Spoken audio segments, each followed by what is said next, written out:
कहते हैं आध्यात्म की शरण में जन्म मरण का समाधान है। बिना किसी शब्द ज्ञान के आप एक तत्व को जान लेंगे तो आपको सर्व ज्ञान हो सकता है। किंतु इस समाधान को समझना सरल नहीं है। इसके लिए गुरु की जरूरत होती है।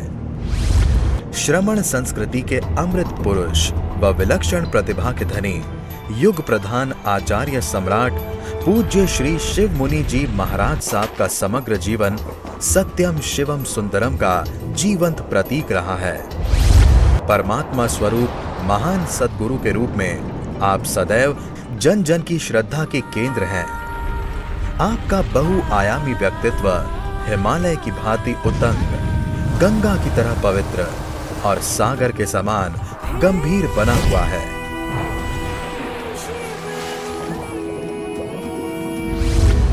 प्यारी गुरुवाणी है, बड़ी ही सुहानी है। अरिहंत परमात्मा महावीर क्षेत्र में विराजमान, जिनकी अनंत अनंत कृपा हम सब पर बरस रही है, उस प्रभु की अनंत करुणा, अनंत मैत्री, अनंत ज्ञान, अनंत साधना को अनंत अनंत नमन, प्रार्थना, कृतज्ञता के भाव। शासनपति भगवान महावीर जिनका धर्म संग धर्म शासन में हम सब धर्म का अमृत पान कर रहे हैं। प्रभु की वाणी, प्रभु की साधना, प्रभु की मैत्री आज ये विश्व में शांति स्थापित करती है। प्रभु सिद्ध बुद्ध और मुक्त हो गए हैं, उनके द्वारा बताए हुए वाणी को हम श्रवण कर रहे हैं। उपासक दिशांग सूत्र की चर्चा आपके सामने चली है। आनंद ने श्रावक के 12 व्रत ग्रहण कर लिए। ग्रहण करने के बाद देखा कि मैं व्रत तो ग्रहण कर रहा हूँ, परंतु जितना भगवान ने मुझे मार्ग बताया धर्म का, मैं पालन नहीं कर सकता। तो क्या करना चाहिए? कहते घर में बैठे बैठे क्या करना। सब संपन्न था, परिपूर्ण था, लोगों को सलाह देता था, लोगों को उनके दुख में काम आता था, परंतु कहते ये सब बाधक बन रहा है मेरे लिए, मुझे अपने जीवन का कल्याण करना है। फिर उन्होंने सोचा, 12 व्रत धारण करने के बाद उन्होंने संकल्प किया कि अब मुझे अपने ज्येष्ठ पुत्र को सब कार्यभार संभाल दिया, प्रीति भोज कर दिया, लोगों को बता दिया कि आज से मैं किसी प्रकार का घर में कोई दखलंदाजी नहीं करूँगा, और सारे घर का मोह छोड़ दिया, बेटे को दे दिया, पैसा किसी कोई मोह नहीं, किसी धन दौलत से मोह नहीं, सब इनकार कर दिया। और उसके बाद में वो साधना करने लग गया। साधना करते करते 14 वर्ष बीत गए उसको, और उसके बाद सोचा कि अब मुझे अलग हो जाना है। फिर वहाँ कुलाक सन्निवेश में औषधशाला थी, वहाँ चले जाते हैं। औषधशाला में जा कर के जैसे कि आप औषध करते हैं, एक उषा का आसन बिछाया, उसके ऊपर बैठा, औषध किया, फिर चिंतन किया कि मुझे क्या करना चाहिए। 12 व्रत तो ले लिए, मुझे आगे क्या करना चाहिए। देखो, जिसकी धर्म में रुचि है वो आगे बढ़ता है। उन्होंने 12 व्रत लेने के बाद 11 प्रतिमा सोचा कि आगे मुझे और भी आगे बढ़ना है, तो उन्होंने 11 प्रतिमा धारण करते हैं। पौषशाला में पौषध लेके बैठे हैं, धर्म ध्यान में लीन हो रहा है। घर परिवार ममता सब छोड़ दिए, नेतागिरी सब छोड़ दी। अब किसी का स्वामी, किसी का नेता नहीं बनना चाहता, केवल अपनी आत्मा का शासक बनना चाहता है। अब वह पुण्य उपार्जन भी नहीं करना चाहता कि पुण्य से क्या हो जाएगा, मुझे को मोक्ष मिलने वाला नहीं है, फिर मैं स्वर्ग में जाना पड़ेगा, शरीर धारण करना पड़ेगा, आवागमन फिर चलता रहेगा। इसलिए उसने सब छोड़ करके अपने पौषशाला में चला। शास्त्र में जीवन के 2 पक्ष बताए, एक प्रिय का मार्ग, श्रेय का मार्ग। प्रिय का मार्ग जो मन को प्रीतिकार लगे, सारी दुनिया यही कर रही है, जो मन को अच्छा, बुद्धि को, इंद्रियों को, आपके पास धन है, पद है, यश है, प्रतिष्ठा है, परिवार है, तो बस आपके अनुकूल जो चल रहा है उसको अच्छा समझ रहे हैं, परंतु नहीं। श्रेय का मार्ग जो आपको विवेक से मोक्ष के मार्ग की ओर आगे ले जाए, उसको आगे चलना चाहिए। जैसे दिया जलता है तो परवाना उसके ऊपर आ जाता है, कितना आकर्षित होता है, सुगंध भरमर को आकर्षित करती है, मुंह में फंस जाता है और मर जाता है। फूल की पंखुड़ियों में भंवरा आ जाता है, उस पर बैठ जाता है, इसी प्रकार बंदी बन जाता है। सुख या दुख में बदल जाए तो अंत में व्यक्ति को जागृत रहना चाहिए। आनंद ने गृहस्थाश्रम में प्रायः सब त्याग कर दिया। जीवन मार्ग पर चलता हुआ वह वृद्धावस्था तक पहुंच गया। अब सोचा जीवन का प्रिय पक्ष मुझे अपना लेना चाहिए, पर लोक यात्रा के लिए धर्म पाथ्य तैयार किए। जैसे आप देखते हैं कोई व्यक्ति पैदल यात्रा करता है तो साथ में क्या ले जाता है, अपने साथ भोजन सामग्री साथ ले जाता है, क्योंकि रास्ता लंबा है, पैदल चलना है। जहाँ भूख लगी भोजन कर लिया, पानी पी लिया, वृक्ष के नीचे बैठ कर के आराम कर लिया, उसको कोई ज़रूरत। यदि उसने पाथ्य नहीं लिया, भोजन सामग्री नहीं ली, तो रास्ते में कौन खिलाएगा, कौन बताएगा।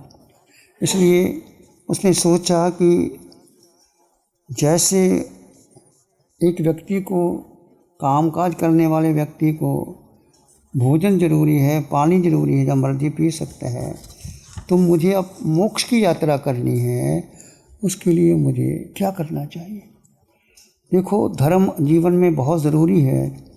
ये मत सोचो कि आपका धन, पद, यश, प्रतिष्ठा ये तो चंचला है, पता नहीं कब लक्ष्मी चली जाए, कब बीमारी आ जाए, कब आदि व्याधि हो जाए। भगवान कहते हैं, जा जा बच्ची रहनी नैसा पड़ी नियति, अहमंग कुर्ण मानस अफला जनती रायो। जा जा बच्ची रहनी नैसा पड़ी नियति है, धम्मंग चकुर्ण मानस सफला जनती रायो। जा जा बच्ची रहनी नैसा पड़ी, जो जो दिन रात आते हैं, व्यतीत हो जाते हैं, वो वापस नहीं आते हैं। यदि मनुष्य धर्म करता है तो उसके दिन रात असफल हो जाते हैं। यदि व्यक्ति धर्म करता है तो उनके दिन और रात सफल हो जाते हैं। अब उसने सोचा कि मुझे अब आगे की तैयारी करनी है। बचपन, जवानी, बुढ़ापा सबको आता है, आदि व्याधियाँ भी आती हैं, रोग भी आते हैं, ऐसे भयंकर रोग भी आ जाते हैं। तो किसी को दोष मत देना। जो भी जीवन में आप में दुख आया है, सुख आया है, मान है, अपमान है, मेरा अपना किया हुआ कर्म है। किसी को दोष मत देना, अपने को स्वीकार कर लेना, और किसी की झूठी प्रशंसा भी मत करना। आपके घर में दो भाई हैं, दो भाई रहते हैं, तो एक को आप ऊंचा उठाते हो, एक को नीचा करते हो, एक की प्रशंसा करते हो, तो दूसरा क्या नाराज होगा ही। दोनों को बराबर समतल रखिए, दोनों को बराबर स्थान दीजिए। और घर में कोई भी चीज़ है, यदि आप उसको अनुपात से नहीं रखते, नहीं देते, तो उससे कर्म का बंधन होता है।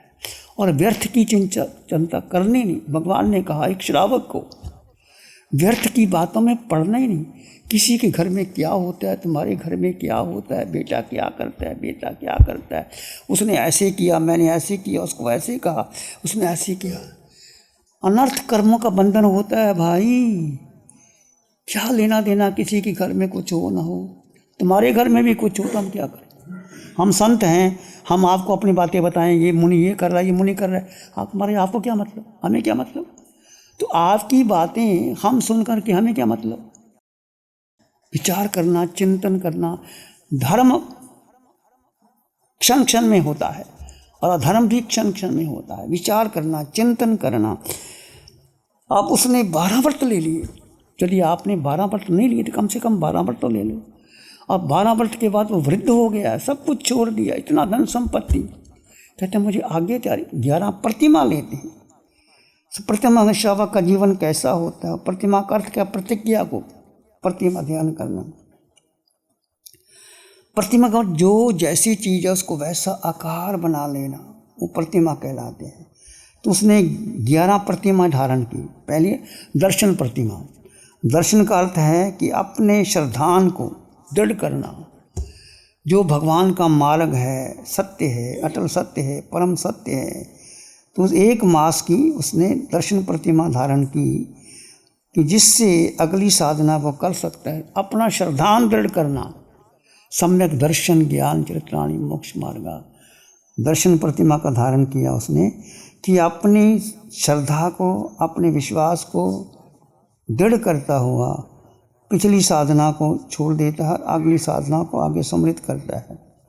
दूसरी प्रतिमा में श्रावक व्रत प्रतिमा, श्रावक के 5 अनुव्रत, 3 गुणव्रत, 4 शिक्षा व्रत, 12 व्रतों को धारण करने वाला दूसरी प्रतिमा। पहली 1 मास की, दूसरी 2 मास की, 12 व्रत को देखता है, अनुप्रेक्षा करता है। तीसरा समायिक प्रतिमा, समायिक में तीसरी प्रतिमा में दिन भर 3 बार समय करता है, सुबह दोपहर शाम को समय करता है, सुबह दोपहर शाम को। चौथा पौषध प्रतिमा, श्रावक को पौषध करता है, अष्टमी, चतुर्दशी, अमावस, पूर्णिमा तिथियों पर वो पौषध करता है। किंतु समय को भी करता रहे, ऐसा नहीं कि समय को छोड़ दिया या अनुव्रत को छोड़ दिया या दर्शन को छोड़ दिया, वो साथ साथ चलती है, वो आगे बढ़ता है। पौषध प्रतिमा। 5वां है ध्यान प्रतिमा। ध्यान का मतलब है अपने भीतर खो जाना, कंसंट्रेट करना, जीव को जीव में स्थित कर लेना। वह रात्रि के समय ध्यान लगाने की साधना करता है। ये 5 महीने की प्रतिमा, ध्यान प्रतिमा।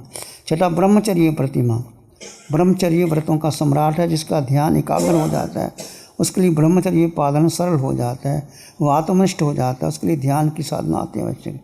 सचित आहार वर्जन प्रतिमा, छठी प्रतिमा है, सचित वनस्पति का आहार कर लेता है वो, और उस प्रतिमा का सचित आहार का भी वो त्याग कर दे। सचित आहार जिसमें जैसे वनस्पति काया का छेदन भेदन होता है, वो सचित वस्तु अचित लेता है, सचित का त्याग करता है। आगे उसने स्वयं आरंभ करने का त्याग कर दिया कि मैं कोई आरंभ सलंभ नहीं करूँगा।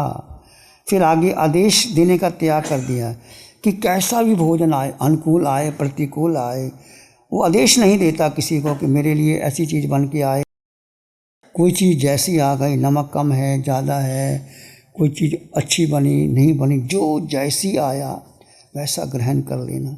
इससे सारे क्लेश समाप्त हो जाते। आप घर में रहते हैं, घर में बहन ने भोजन बनाया, पत्नी ने, माँ ने, बहन ने, और आपको माना कि उसमें आपके मुताबिक नमक कम था या ज़्यादा था या स्वादिष्ट नहीं था।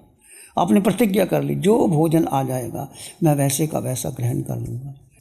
यदि जैसा भोजन बनाया वैसा ही आपने खाया या आपके खाने वाले बेटे ने, बहू ने, पति ने खाया, क्या लाभ होगा उसको? घर में कोई क्लेश ही नहीं होगा। क्लेश किस बात का होता है? तुमने ऐसे किया, मैंने ऐसे किया, तुमने ये चीज़ बनाई, मैंने ऐसे कहा था, तुमने ऐसे किया था, मैंने ऐसे किया था। जब कोई जैसा बनाया वैसा खाया जो, तो घर में सारे क्लेश समाप्त हो जाएंगे। दूसरा कर्मों का बंधन नहीं होगा। तीसरा अनंत कर्मों की नजरा होती है। जैसा बनाया वैसा खाया। जो साधु के लिए कहा जाता है कि हम तो ऐसा नहीं करता, आप हमारे लिए विशिष्ट आहार भी दे देते हैं, हम ले लेते हैं। साधु को जैसा बनाया वैसा खाया, तो उससे बहुत कर्मों के। और बनाते समय और खाते समय जीव को प्रमुखता देना। मैं जीवात्मा अनंत सुख से संपन्न जो आहार ले रहा हूँ, ये मैं शरीर को दे रहा हूँ, रसनेंद्रियों को दे रहा हूँ। सुख तो मेरे भीतर भरा पड़ा है, ये सुख नहीं, ये साता है। और सुख का भेद कर लेना तो क्या होगा? आपके चाहे कितना अच्छे से अच्छा भोजन बनाया गया हो, आराम शरम वाला भोजन है, तो आपको दोष नहीं लगता। यदि हम इस प्रकार लेते हैं या आत्म दृष्टि से खाते हैं तो हमें दोष नहीं लगता। तो जीव को मध्य रखते हुए कुछ भी करो, जीव को केंद्र बिंदु बनाओ। उठते बैठते चलते सोते खाते पीते मैं जीवात्मा, मुझे कुछ चाहिए नहीं।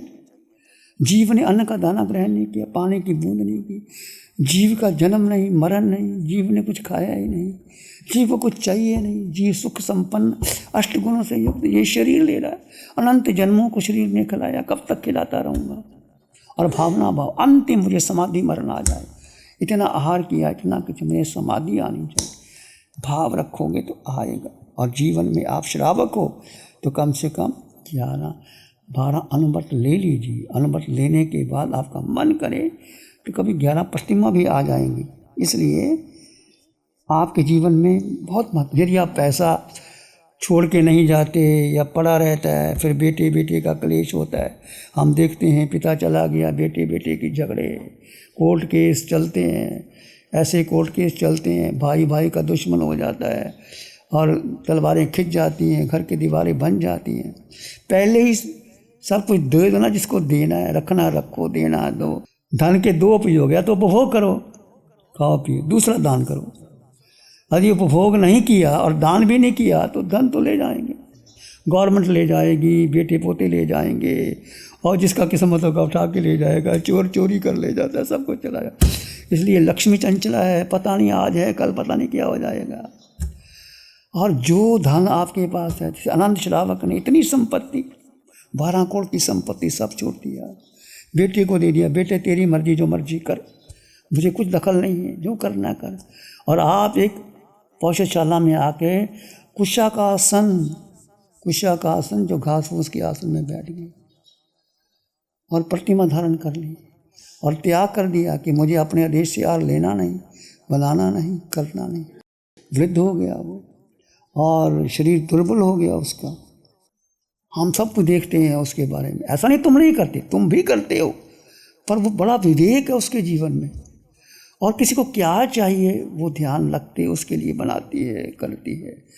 वो कभी डिस्कस हो जाती है, पापा को क्या चाहिए, मम्मी को क्या चाहिए, उसको क्या चाहिए, उसको क्या, उस हिसाब से वो मैनेज कर लेती है। तो ये आर्य का आधा है, माना आरा बाधक है, परंतु आर्य के साथ तुम संकल्प करोगे तो बहुत आगे बढ़ जाओगे, बहुत आगे बढ़ जाओगे। ये साधना ऐसी 8 दिनों की परिश्रमों की साधना कितनी गहरी साधना है, आप करके देखो, आप जीवन में अपनाओ। एक साधना को 2 बार 3 बार 4 बार सुनो और सारा आप स्वयं देखो कि मेरे जीवन में क्या कमी है। देखो हर किसी को अपने आप का पता होता है, किसी को कहने की जरूरत नहीं। किसी में क्रोध है, किसी में लोभ है, किसी में माया है, किसी में राग है, किसी में द्वेष, कुछ ना कुछ तो है ना, हमारे अंदर भी है। हम उसको देख करके उसको बाहर निकालें। ये दुर्गुण है, और कब तक साथ लेके जाओगे। और बड़े होने पर सब अपना निवृत्ति के मार्ग पर आगे आकर के 12 अमृत लेकर के आगे सोचो। वो दिन धन्य होगा जिस दिन मैं श्रमण भूत बनूंगा।